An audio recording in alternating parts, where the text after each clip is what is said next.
212. Srcem sam pošao, a zadatak je za Mirsada Jarovića.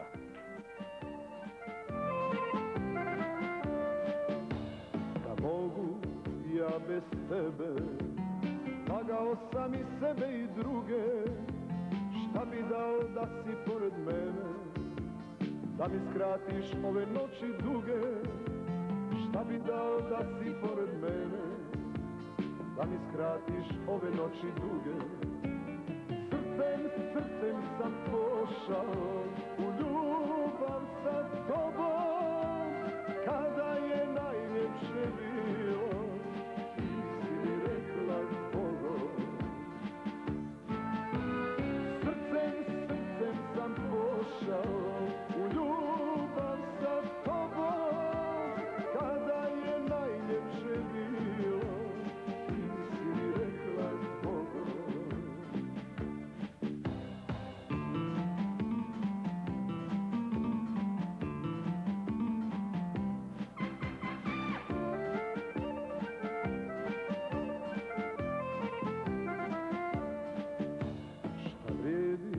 Da se sjećam, volio sam i srećan sam bio, sve sam dao da nam bude lijepo i od tebe ništa nisam krio, sve sam dao da nam bude lijepo i od tebe ništa nisam krio.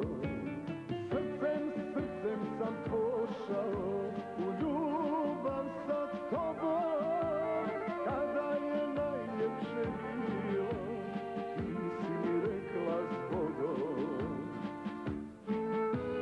Srcem sam pošao u ljubav sa tobom, kada je najljepše bilo, ti si mi rekla zbogom.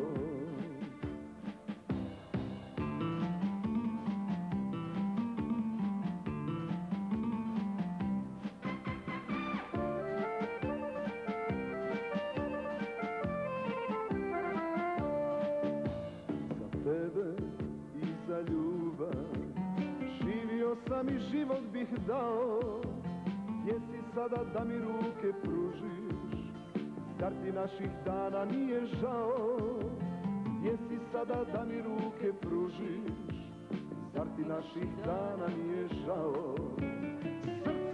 Srcem sam pošao u ljubav sa tobom, kada je najljepše bilo, ti si mi rekla zbogom.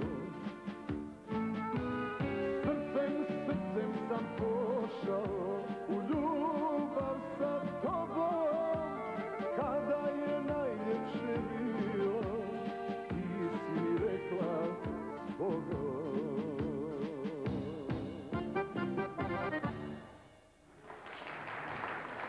Eto vidite kako su i naše gošće iz Bosna Lijeka Sarajevskog lijepo pozdravile našeg Mirsada Jarovića.